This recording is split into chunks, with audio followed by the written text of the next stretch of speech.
Bom dia, estamos aqui novamente para estudar o Evangelho segundo o Espiritismo. Nós estamos no capítulo 8, vamos falar hoje sobre o item 18. Deixai vir a mim as criancinhas. O capítulo 8 é Bem-aventurados os puros de coração.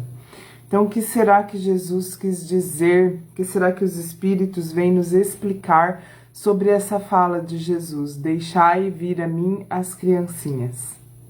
Bom, vamos então fazer uma prece, agradecendo a Deus por mais um dia de vida, agradecendo por nossa saúde, pelos recursos materiais que nos proporcionam conforto, que nos proporcionam tranquilidade, que nos proporcionam a possibilidade de focarmos na nossa evolução espiritual de forma consciente, que nós possamos, Senhor, diante de todas as dificuldades, ter resignação e coragem, aceitar aquilo que não pode ser mudado sem revolta e mudar aquilo que pode ser mudado com coragem. Que nós possamos enfrentar e nunca nos acomodar e nunca nos revoltar.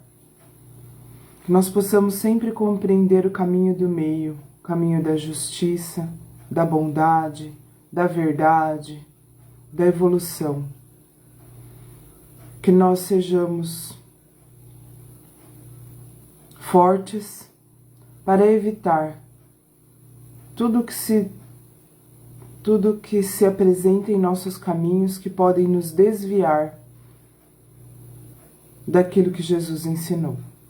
Que assim seja. Então vamos lá. Vou ler aqui o item 18 do capítulo 8. Deixai vir a mim as criancinhas. João, o Evangelista, Paris, 1863. Disse Cristo: deixai vir a mim as criancinhas. Essas palavras sábias, em sua simplicidade, não continham apenas um chamamento dirigido às crianças, mas especialmente àqueles que estacionam nos círculos inferiores, onde o infortúnio e a miséria desconhecem a esperança. Jesus atraía para si para os esclarecer as criaturas adultas, mas que ainda estavam na infância da inteligência, da compreensão, os fracos, os escravizados e os viciosos. Jesus não ensinaria nada às crianças que elas não pudessem entender, porque, sob o domínio dos instintos da infância,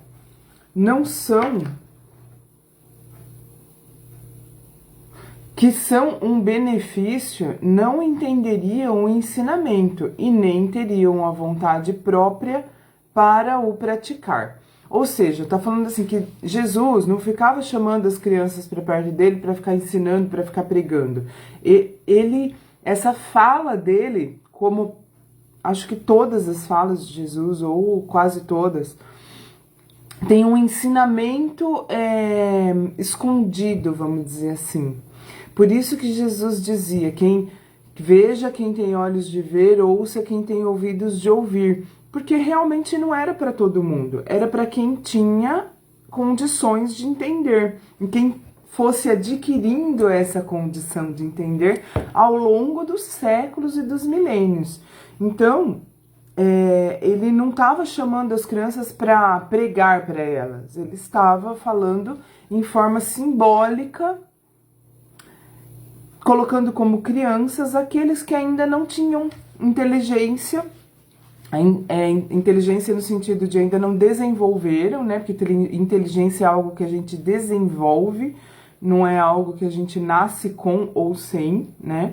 É algo que a gente desenvolve, que a gente vai tendo oportunidades de desenvolver ao longo da vida. E não só oportunidades, como esforço também, né?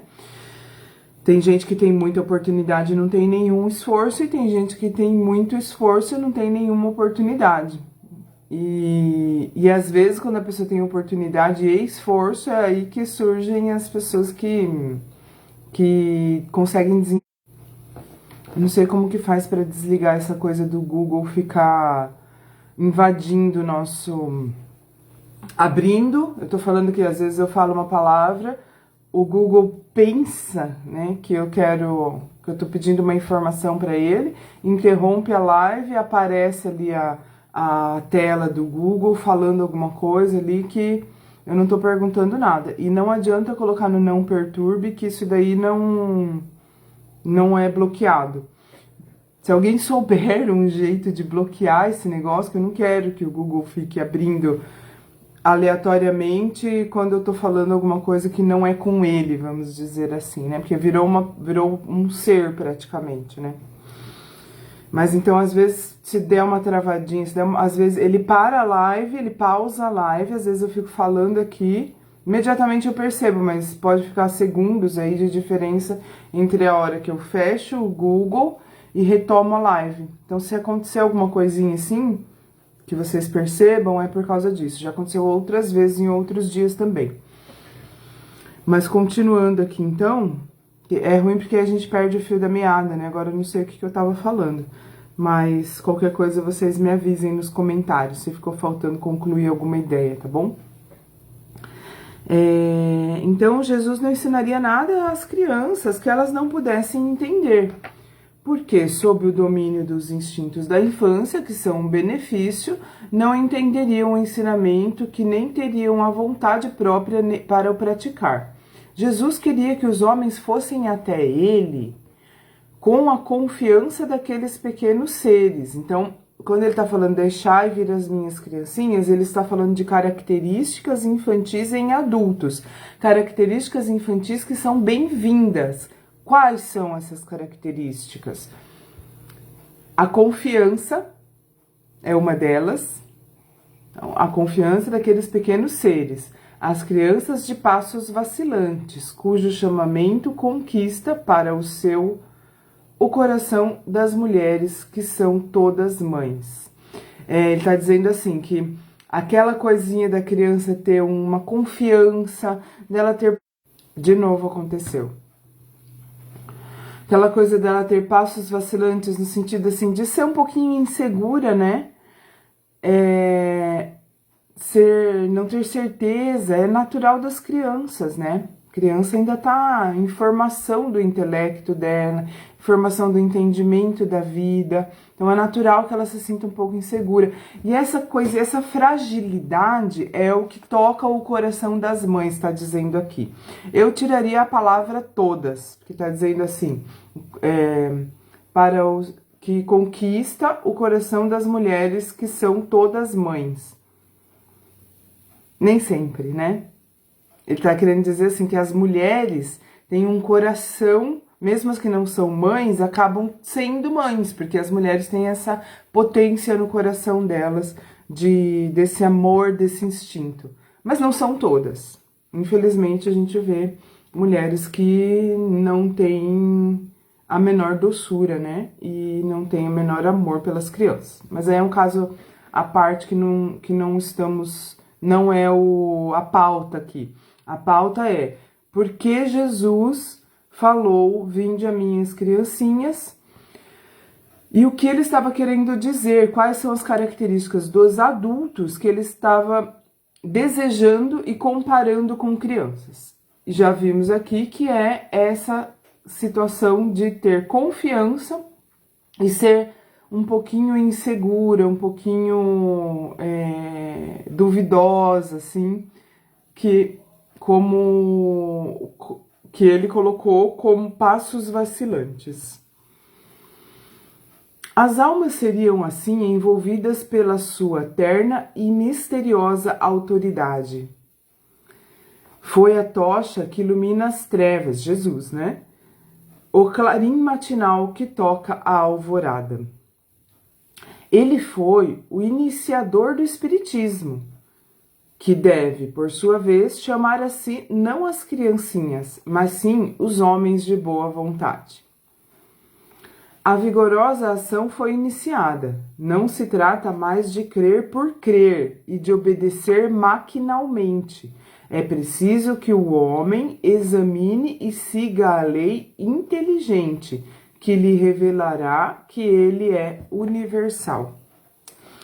Então, assim, já conversamos sobre isso, mas é muito bom a gente retomar essa ideia de que antigamente cabia para o ser humano, por isso Moisés fez dessa forma, e Jesus não quebrou totalmente isso, porque não era o momento, mas ele deixou todas as sementes plantadas através do entendimento das parábolas que foi acontecendo ao longo dos séculos. Então, fazia sentido a fé cega. O que é essa fé cega? É as pessoas acreditarem nas coisas, acreditarem no que é dito só porque alguém disse, sem parar para pensar, sem parar para raciocinar sobre aquilo. Então, quando chega o Espiritismo, chega o momento de quebrar isso, de eliminar para quem estivesse preparado, para quem está preparado, a fé raciocinada, que significa o quê? A gente não acredita nas coisas só porque alguém disse, só porque sempre foi assim, só porque está escrito em algum lugar, só porque o líder religioso está dizendo. Não, nós acreditamos porque faz sentido para nossa razão. É por isso que nós dizemos que o Espiritismo trouxe a fé raciocinada. Então, primeiro a gente raciocina, a gente chega às nossas próprias conclusões e por isso a gente acredita. Porque faz sentido, pela lógica. E aquelas coisas que não têm explicação, acaba fazendo sentido elas não terem explicação. Acaba fazendo sentido o fato da gente não compreender, por não termos ainda condições intelectuais, condições morais de alcançar determinados conceitos, como por exemplo, o conceito de Deus. Então, no Espiritismo, Deus não é um velhinho sentado numa nuvem castigando as pessoas que estão lá embaixo, determinando que aquele vai ser castigado, aquele vai ser privilegiado, aquele time de futebol vai ganhar. Eu acho muito engraçado as pessoas rezarem para time de futebol e tudo que se compara a isso, no sentido assim de que lógica que tem isso, se achar que Deus vai privilegiar, primeiro, Deus vai ficar ouvindo prece relacionada a time de futebol. Grande importância tem isso de governar o universo, né? Muito importante o time. E daquela pessoa, os outros não são importantes. Deus vai privilegiar um. Toda vez que alguém ora pedindo um privilégio para si sobre outros, não está rezando para Deus. Tá? Vamos deixar no ar aqui a ideia. Porque faz sentido isso, gente. Então, o Espiritismo, nós só acreditamos no que faz sentido. E se nós não temos capacidade atualmente, no estágio evolutivo que nós nos encontramos hoje, de compreender Deus, é porque nós somos imperfeitos e não conseguimos vislumbrar a perfeição. Nós não conseguimos entender como que pode existir uma inteligência que não tem corpo, que não é um ser no sentido que nós compreendemos. É a nossa inteligência que não alcança. Agora, aquilo que não faz sentido, nós não temos que acreditar dentro da ideia do Espiritismo. Então, é isso que está dizendo aqui, ó. Ele foi o iniciador do Espiritismo, que teve por sua vez... Peraí, deixa eu ver.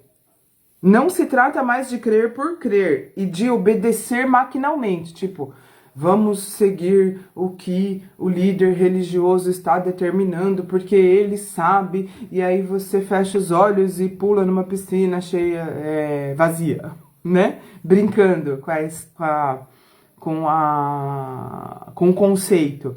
Porque você vai fazer uma coisa desse tipo, cair numa cilada, cair numa enganação, se a pessoa vai cair nisso, se a pessoa não parar para raciocinar. Porque se ela raciocinar, ela vai ver que tem muita coisa que não faz sentido. Não faz sentido se nós estivermos falando de Deus. Tá? É uma coisa lógica. Mas muitas vezes as pessoas também são levadas à fé sem raciocinar. Que seria assim, as pessoas, por dificuldades de raciocinar sozinhas, porque nós não somos incentivados a isso, nem pela escola, nem pela educação que a gente tem, nós não somos incentivados a raciocinar sozinho. Quando eu digo nós, estou falando a maioria da população mundial, a grande maioria. Poucas pessoas aprendem ao longo da vida a ter raciocínio próprio, a chegar às próprias conclusões. Nós somos incentivados a agir como manada, né? A seguir aquilo que vem sendo colocado aí como é o certo porque sim. Então, por isso também que não dá para todo mundo ser espírita, por enquanto.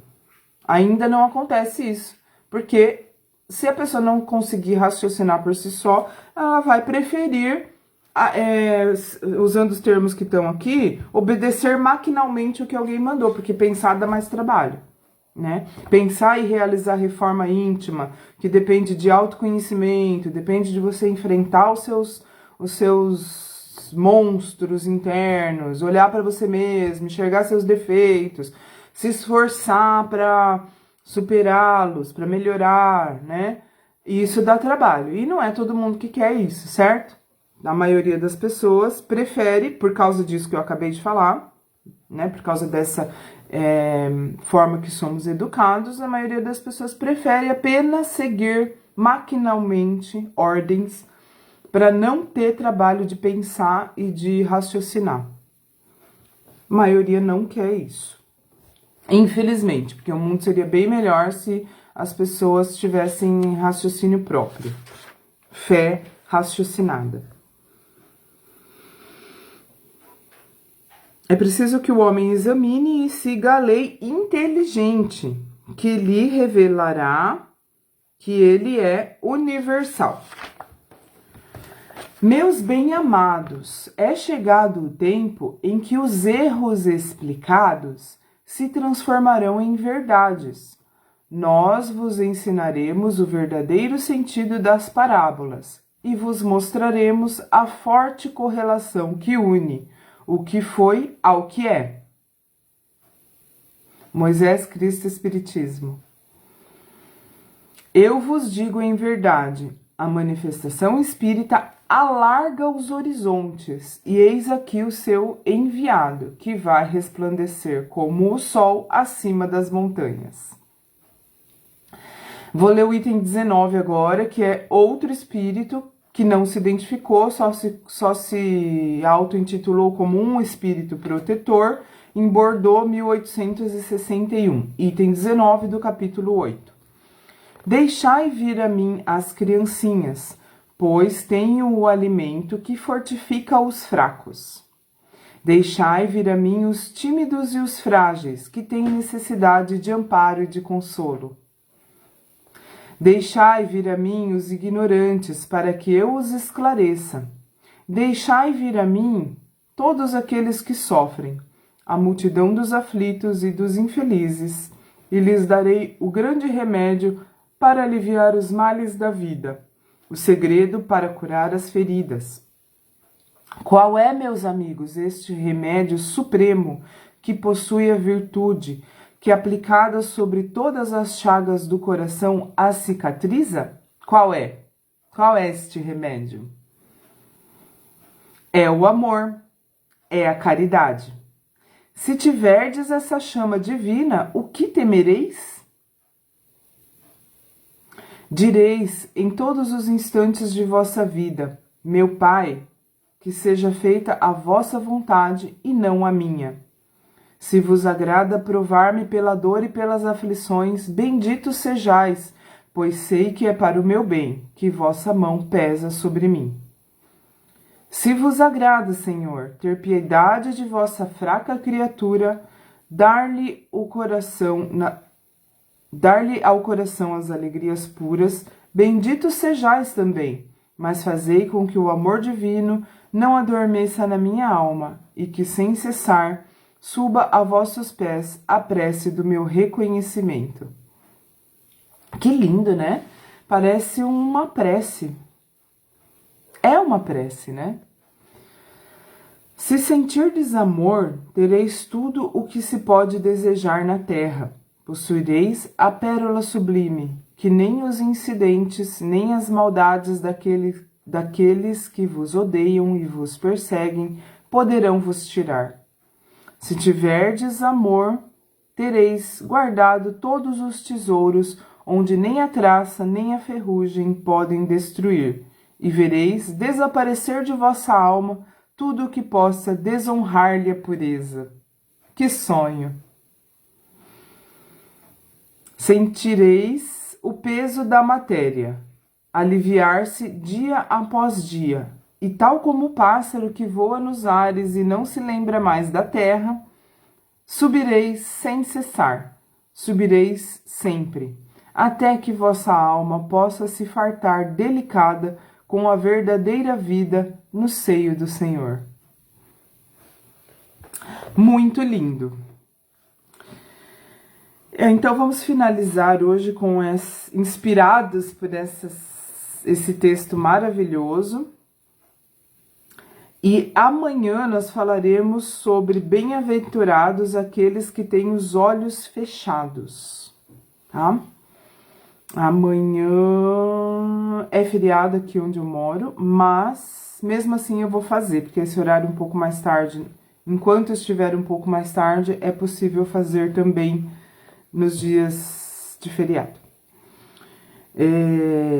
Então, amanhã é bem-aventurados aqueles que têm os olhos fechados. O que será que significa mais este mistério das palavras de Jesus, né?